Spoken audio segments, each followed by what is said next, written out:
अवधपुरी रघुनंदन आहे, घर घर नारी मंगल गाय।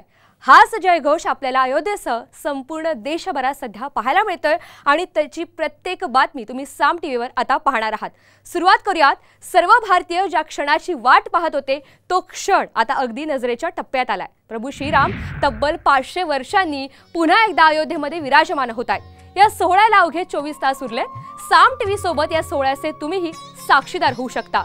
डोळ्यांचं पारणं फेडणारा हा सोहळा साम टीव्हीच्या प्रेक्षकांना याची देहा याची डोळा पाहता येणार आहे। अयोध्येमध्ये राममूर्तीची प्राणप्रतिष्ठा होणार आहे, मात्र संपूर्ण देशभरात दीपोत्सव साजरा केला जातोय। या मंगलमय सोहळ्याचं नॉन स्टॉप कव्हरेज थेट अयोध्येमधून तुम्हाला घर बसल्या पाहता येणार आहे। तर आपण पाहतोय ही अयोध्येमधली सुंदर दृश्य। गर्भगृहामध्ये आकर्षक अशी सजावट करण्यात आली आहे, तर स्वागतासाठी प्रवेश मार्ग देखील सज्ज झालेत। दुसरीकडे भाविकांसाठी तब्बल 13 लाख लाडू हे तयार करण्यात आले।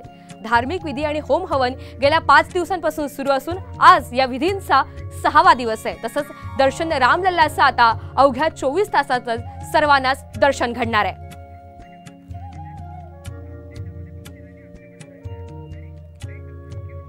आणि यानंतर आपण थेट अयोध्येमध्ये जाऊयात। अयोध्येमध्ये अक्षय बडवे आपल्या सोबत आहेत। अक्षय, कशा पद्धतीचं वातावरण आपल्याला त्या ठिकाणी पाहायला मिळत आहे आणि कोणती दृश्य तुम्ही साम टीव्हीच्या प्रेक्षकांसाठी खास घेऊन आलेला आहात?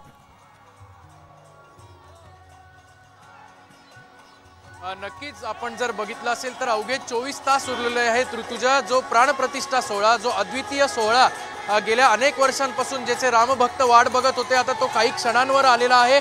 मी सध्या अयोध्येतील मेन प्रमुख चौकात उभा आहे आणि हा सगळा परिसर जर तुम्ही बघितला तर अतिशय भक्तिमय वातावरण जे आहे ते या ठिकाणी आपल्याला पाहायला मिळतंय। रामभक्त जे आहेत ते देशातील कानाकोपऱ्यातून या ठिकाणी जमायला सुरुवात झालेली आहे। कोणी फोटो काढतंय, कोणी नाचतंय, कोणी गातंय, असं अतिशय प्रसन्नतेचं वातावरण जे आहे ते या ठिकाणी आपल्याला पाहायला मिळतंय। रस्त्यावर आपण जर बघितलं तर झेंडूच्या फुलांचे तोरण, जे खरं तर विजयाचं शौर्याचं प्रतीक मानलं जातं, ते तोरण या ठिकाणी लावलेलं आहे। अयोध्या नगरी सजलेली आहे।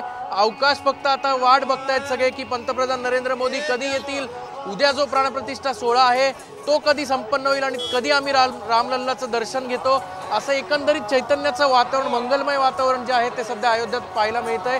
अयोध्येतील प्रमुख चौकात आपण जर बघितलं तर काहीशी थंडी जी आहे ती आता कमी झालेली आहे, ऊन पडलेलं आहे, त्याच्यामुळे भाविक जे आहेत ते देखील आता घरातनं बाहेर पडतायत।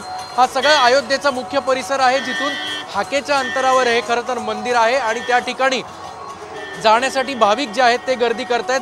दुसऱ्या बाजूला सुरक्षेच्या दृष्टीने आपण जर बघितलं तर पोलीस जे आहेत ते ठिकठिकाणी या ठिकाणी तैनात आहेत। पोलिसांबरोबर ATS असेल, बॉम्ब स्क्वॉड असेल, रॅपिड ॲक्शन फोर्स असेल, असे जवळपास 11,000 पोलीस जवान उत्तर प्रदेश पोलिसांचे या ठिकाणी तैनात करण्यात आलेले आहेत। कुठलेही अनुचित प्रकार घडू नये याच्यासाठी पोलीस जे आहेत ते देखील सज्ज झालेले आहेत, यंत्रणा सज्ज आहेत। आता फक्त अवकाश जो आहे, आता फक्त अवधी जो आहे तो उद्या दुपारी 12 कधी वाजतात हे सगळ्यांना बघायचं आहे।